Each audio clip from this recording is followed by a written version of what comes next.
Olá, meu nome é Alfredo e este é o segundo vídeo da série sobre teoremas da incompletude de Gödel. Falaremos um pouco sobre a aritmética e, em seguida, começaremos o processo de formalização dessa teoria. É importante que formalizemos a aritmética porque os resultados do Gödel são sobre essas formalizações. Vamos começar? A aritmética é o assunto que trata das propriedades relacionadas aos números naturais. Os números naturais são aqueles números que nós contamos, incluindo o zero, ou seja, 0, 1, 2 e assim por diante. Esses são os números naturais. Além disso, nós queremos incluir nessa avaliação as propriedades, as funções relacionadas a esses números. E no caso, nós temos duas principais funções, que são a função de soma e a função de produto. Além disso, e de modo muito importante, nós precisamos do princípio da indução. Esse é um princípio muito importante para a demonstração de resultados sobre os números. E esse princípio foi elaborado pela primeira vez pelo Blaise Pascal, que nós vemos aqui, no seu tratado sobre o triângulo aritmético. Esse é um tratado sobre o triângulo aritmético que é muito usado na teoria combinatória. E o que se trata esse princípio da indução, a indução matemática? Nós temos aqui uma série de vídeos sobre a indução que você confere aqui no card aqui em cima. Mas eu vou explicar aqui de modo simples e breve o que significa a indução. Se nós queremos provar uma propriedade sobre números, como por exemplo a propriedade P, então basta que demonstremos que a propriedade vale para o primeiro número, o zero, ou se a propriedade começa a partir do 1 e assim por diante, e depois mostramos o princípio indutivo, que diz que se vale a propriedade para um número k, então concluímos que vale para o próximo número. Então, a partir disso, o que nós temos é como uma máquina de gerar o fato de que a propriedade vale para todos os números. Perceba, vale que a propriedade P para o zero. E nós sabemos que se vale para um número, vale para o próximo. E, portanto, P vale para o 1. Se vale para o 1, vale para o 2. Se vale para o 2, vale para o 3 e assim por diante. Então, a indução, o princípio da indução, ele nos garante que a propriedade P vale para todos os números. Você pode estar imaginando que os números naturais são um conjunto de objetos muito simples para que tenhamos tanto interesse em falar sobre eles. Porém, é muito importante para a matemática o estudo da aritmética, e os problemas aritméticos podem ser muito complicados. Vamos ver agora dois exemplos de problemas aritméticos que ultrapassam a mera avaliação de se 2 mais 2 é 4, 5 mais 7 é igual a 12 e assim por diante. Vamos observar, então, dois desses tipos de problema. Então, problemas aritméticos. Imagine a seguinte situação. Imagine que nós temos x e y e queremos encontrar as soluções para uma equação do tipo x vezes y mais 2x igual a y mais 8. O que nós temos que pensar e avaliar de interessante nesse tipo de caso? Observe que, se estivéssemos falando de números reais, então essa equação ela teria infinitas soluções. Ela não seria uma equação interessante. Ela seria mais como uma função que relaciona dois números. Porém, as soluções dela não seriam soluções no sentido que estamos mais acostumados. Porém, como estamos nos restringindo ao fato de que esses números são naturais, as coisas podem ficar mais interessantes. Observe o seguinte: para resolver essa equação, o que faremos é o seguinte: vamos fatorar ela, deixando em evidência do lado esquerdo o x. Então teremos x vezes y mais 2, e do lado direito vamos separar o y mais 8 em y mais 2 mais 6. Agora que fizemos isso, observe que temos y mais 2 dos dois lados. E vamos passar então o y mais 2 do lado direito para o lado esquerdo. E nesse caso, vamos obter o seguinte. Vamos ter que o y mais 2 pode ser colocado em evidência. E vamos ter como resultado, então, o produto de x menos 1 com y mais 2, e isso é igual a 6. Como se tratam de números naturais, eu sei que os números x menos 1 e y mais 2 eles são números inteiros. E, notadamente, o número 6 ele pode ser escrito de modo fatorado em dois números, como vemos a seguir. O 6 ele pode ser 1 vezes 6, ele pode ser 6 vezes 1, ele pode ser 2 vezes 3 e ele pode ser 3 vezes 2. Nenhuma outra opção é possível. Aqui precisaríamos tratar o caso do número negativo, mas como os números x e y são positivos sempre, né? Eles são números naturais, então não precisamos observar isso tanto em detalhes. Mas observe que nós, por estarmos tratando uma equação de números naturais, sabemos que essas são as únicas possibilidades. E, portanto, vamos avaliar o que temos como resultado em cada uma delas. Observe que, no caso de 1 vezes 6, se associamos isso ao x menos 1 e o outro ao y mais 2, então vamos ter que o x é igual a 2 no primeiro caso e o y vai ser 4. No segundo caso, nós temos que o x menos 1 é 6 e, portanto, o x é 7 e o y seria menos 1. Observe que aqui já podemos eliminar essa possibilidade porque o y é um número natural, ele não pode ser negativo. Na terceira possibilidade, que é 2 vezes 3, nós temos que o x teria que ser 3 e o y teria que ser 1. E na última, o x seria 4 e o y seria 0. Observe que isso completa a análise de todas as soluções possíveis para a nossa equação. E isso só foi possível porque estávamos falando de números naturais. Caso estivéssemos falando de números reais, números quaisquer, na linguagem do ensino médio, essas soluções seriam apenas soluções particulares. Mas, como estamos falando de números, são somente essas três possibilidades. Um outro tipo importante de problema aritmético são aqueles que usamos o princípio da indução para demonstrar. Nesse caso, observe esse simples exemplo. Digamos que nós temos a soma de 1 mais 2 mais 3 assim por diante até um valor n e estamos dizendo que isso é igual ao produto de n mais 1 com n e o resultado dividido por 2. Isso é o que nós chamamos de progressão aritmética, é uma progressão aritmética bem simples.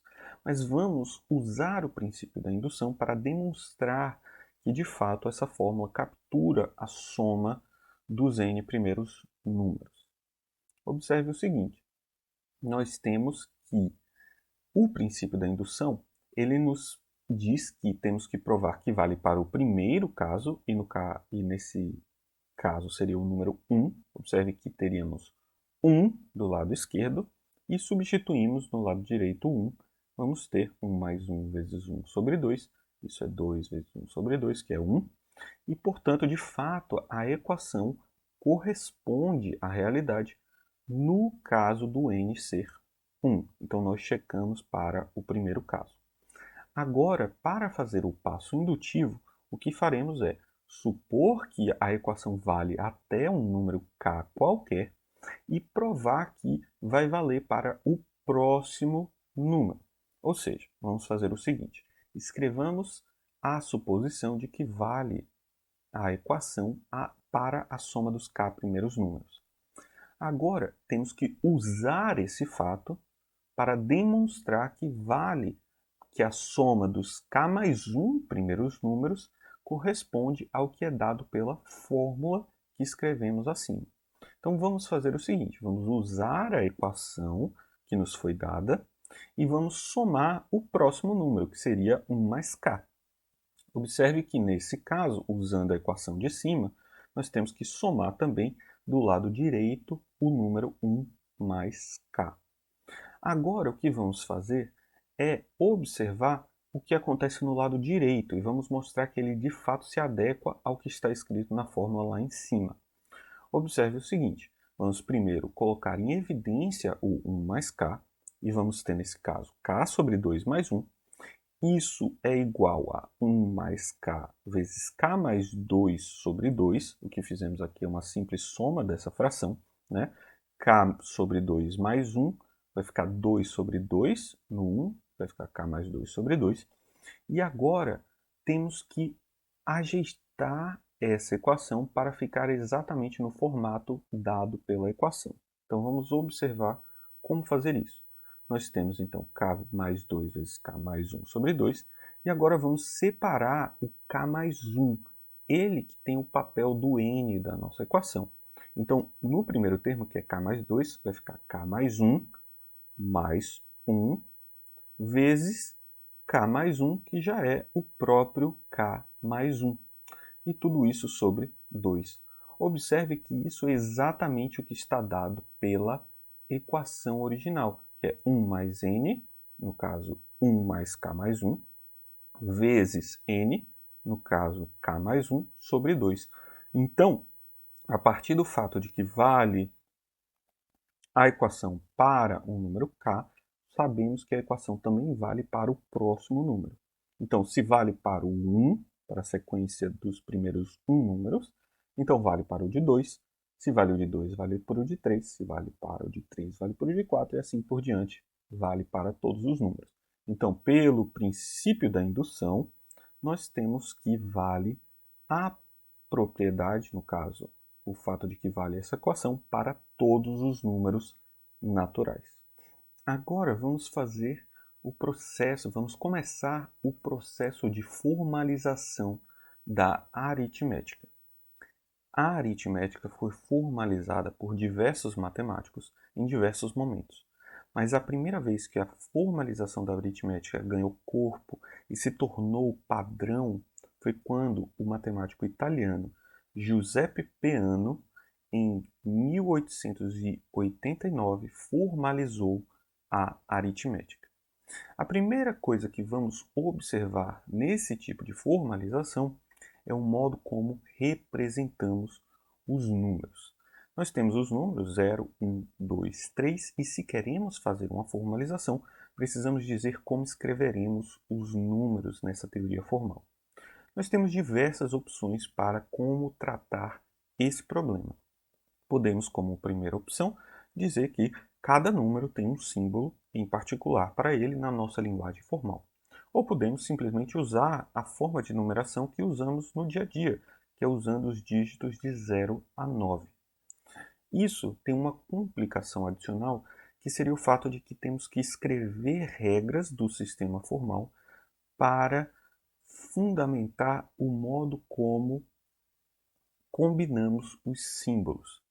Isso tornaria o sistema muito mais complicado, ele teria muitas regras de como trabalhar a sintática desse sistema. É por isso que vamos usar a representação que ficou tradicional para as formalizações da aritmética, que seria usar dois símbolos. O símbolo zero, que seria uma constante representando o número zero, e um símbolo S, de função sucessor, que nos dá o próximo número. Então, nesse caso, com esse tipo de representação, a representação formal dos números vai ser dada por 0, S de 0, que seria o 1, S de 0, que seria o nosso 2, S de 0, que seria o 3, S de 0, o 4, e assim por diante. Isso parece ser mais complicado do que o modo como usualmente falamos sobre números, e de fato a escrita fica muito grande. Porém, para o tratamento formal da aritmética, isso vai ser fundamental. Isso simplifica o modo como fazemos demonstrações sobre o sistema aritmético. Contudo, não usaremos essa representação em todos os momentos. Usaremos uma abreviação, um modo sintético de nos referirmos a essa escrita. Então, a partir de agora, quando escrevermos os números de modo normal, o modo como usualmente fazemos, estamos nos referindo ao conteúdo dado pelo número. E os numerais, quando falamos numerais, representamos exatamente nessa linguagem formal. E, além disso, quando colocarmos uma barra em cima do número, isso significa que estamos fazendo uma escrita sintética do numeral. Ou seja, quando temos o 1 barra, o que na verdade estamos escrevendo é o S de 0. Quando escrevemos 3 barra, quer dizer que estamos escrevendo S de S de S de 0. Ou seja, se trata de uma abreviação. É assim que vamos tratar essa escrita. Isso vai facilitar, vai deixar mais sintético o que estivermos falando sobre números. E sempre que for necessário, vamos expandir isso para deixar mais claro. Vamos voltar para a escrita do numeral de modo adequado. Então, os números 1, 2, 3 que escrevemos aqui à esquerda, eles representam o conteúdo. Significa que estamos falando sobre o conteúdo numérico. O numeral é a escrita, aquilo que está realmente escrito nas fórmulas da nossa linguagem formal. Para falarmos sobre a aritmética, precisamos ainda definir as operações e relações sobre os números. E, portanto, vamos agora definir quais são as operações usadas no nosso sistema formal. As operações incluídas são a soma e o produto. Enquanto isso, a subtração e a divisão não estão incluídas. Em primeiro momento, porque essas operações elas são operações parciais, elas são funções parciais. Elas não têm resultado definido para todas as combinações de números. Observe que o 3 menos 5 não resulta em um número natural e, portanto, não está definida. Contudo, para a soma e para o produto, quaisquer que sejam os números naturais, a soma e o produto estão definidos. Além disso, nós podemos, de fato, definir essas operações, mesmo que parcialmente, usando as operações de soma e de produto. A diferença, a subtração, é simplesmente encontrar o número que, somado a um outro, resulta no número desejado. E a divisão funciona do mesmo jeito em relação ao produto. É o número que multiplicado por outro resulta no número dado. As relações, no caso, são principalmente as três relações básicas de igualdade, diferença ou igual, né, maior ou igual, e estritamente maior, é maior e não é igual. Observe que nós teremos na nossa linguagem formal a igualdade, porém as outras duas operações elas não são necessárias, elas podem ser definidas a partir da igualdade e as operações que já temos. Então observe o seguinte, vamos escrever aqui de modo breve como que seriam essas definições. No caso da diferença, ele nos daria o z, né, a diferença entre x e y, x menos y, é um z de tal modo que x mais o z resulta em y.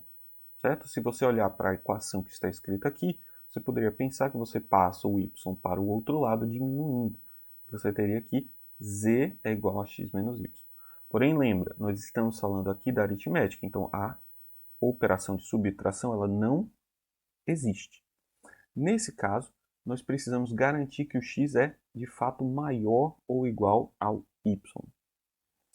E, caso contrário, nós poderemos dizer que essa função simplesmente dá um objeto arbitrário, dá zero, por exemplo. Mas aí precisamos ter cuidado quando usamos a subtração de fato nas nossas fórmulas na linguagem formal. Observe agora como que fazemos para o caso da relação maior que.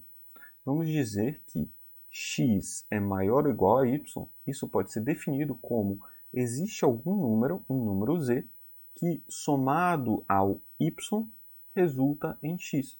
É por isso que o x é maior ou igual a y.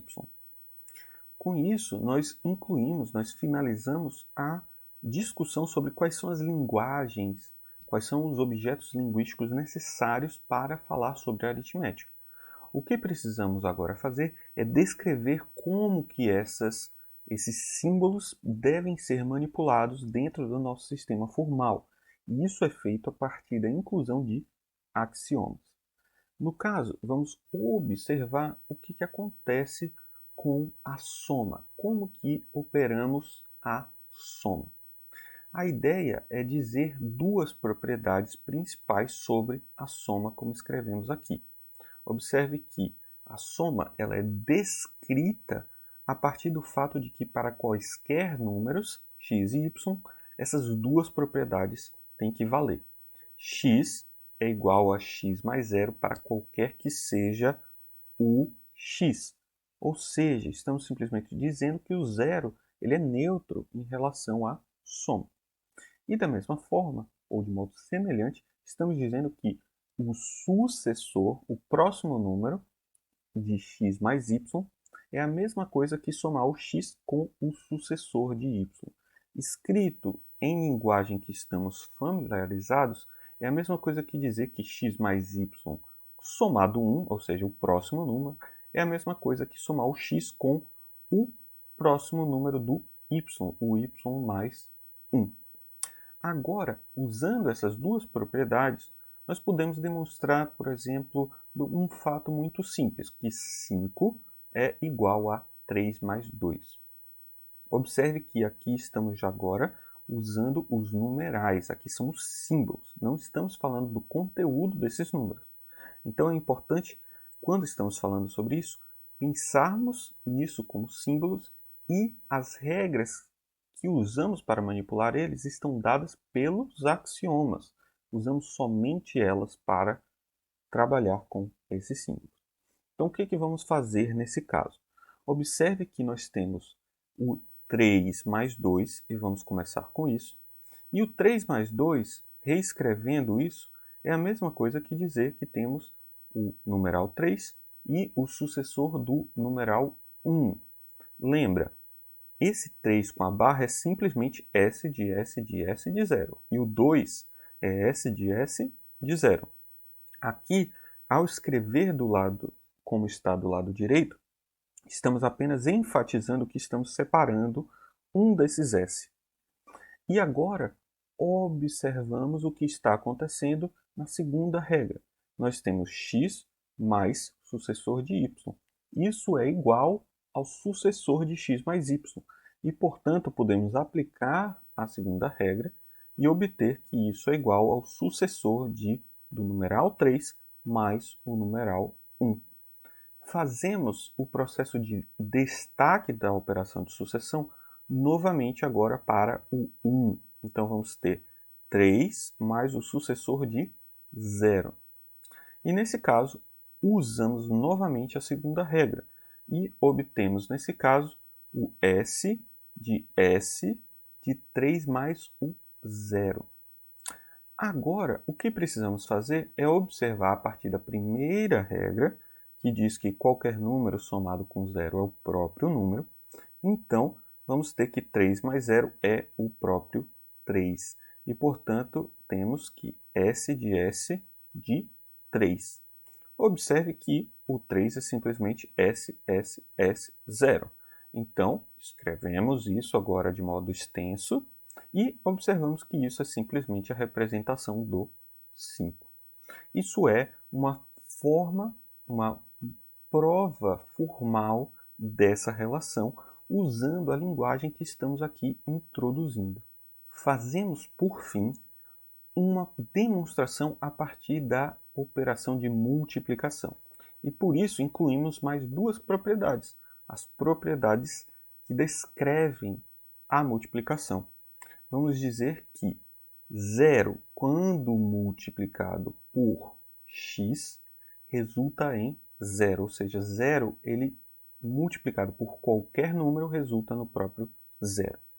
E a operação que diz que x vezes o sucessor de um número é x vezes o número mais x. Isso representa uma propriedade que, escrita na nossa linguagem mais familiar, diz que fazemos a distributiva com o 1, com o y. Então, x vezes y mais 1, eu distribuo e vou ter x vezes y mais x. É simplesmente isso que essa regra está dizendo. E essas duas regras são suficientes para descrever as operações da multiplicação junto com a descrição da soma. Agora vamos fazer uma demonstração usando esses fatos. Vamos demonstrar que 3 vezes 2, o numeral 3 vezes o numeral 2, resulta em 6. Como fazemos isso? Usando a regra. E vamos seguir o mesmo procedimento.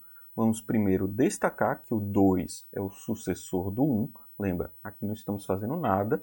Isso aqui é simplesmente estou reescrevendo de um modo conveniente, dadas as nossas abreviações.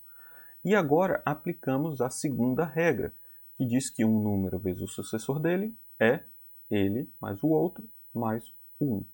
Então vamos ter como resultado 3 vezes 1 mais 3. Agora vamos deixar em separado o 3 que já está separado e vamos olhar a multiplicação de 3 vezes 1. Quem que é o 1? O 1 é o sucessor do zero e vamos escrever isso já de modo destacado. E agora aplicamos a regra nesse pedaço. Nós sabemos que o 3 vezes o sucessor do zero vai resultar no produto do x com o y mais o x. E nesse caso vai ser 3 vezes 0 mais 3. E isso é igual a... e isso somado com o 3 que nós já tínhamos. Agora vamos aplicar a primeira regra para eliminar esse 3 vezes 0. Isso é 0. Então vamos ter 0 mais 3 mais 3. Lembra que 0 mais qualquer número que vimos quando estávamos descrevendo a soma, isso é o próprio número e, portanto, 3. Então vamos ter 3 mais 3. E agora passamos a demonstrar que 3 mais 3 é 6. Fazemos isso usando o mesmo procedimento que fizemos na tela anterior. Separamos, usamos a regra, juntamos e vamos fazendo isso até que sobre somente 3 mais 0. Aí usamos a regra que diz que 3 mais 0 é o próprio 3 e isso vai deixar algo isolado, S de S de S de 3, e isso é o 6. Essa é a operação de multiplicação e a operação de soma descrita de um modo um pouco mais formal. No próximo vídeo, nós vamos ver de modo detalhado os axiomas de Peano, a descrição de fato completa da aritmética oferecida pelo Giuseppe Peano. E com isso vamos estudar um pouco dessas relações formais e como fazer essas provas nesse sistema. Muito obrigado e até o próximo vídeo.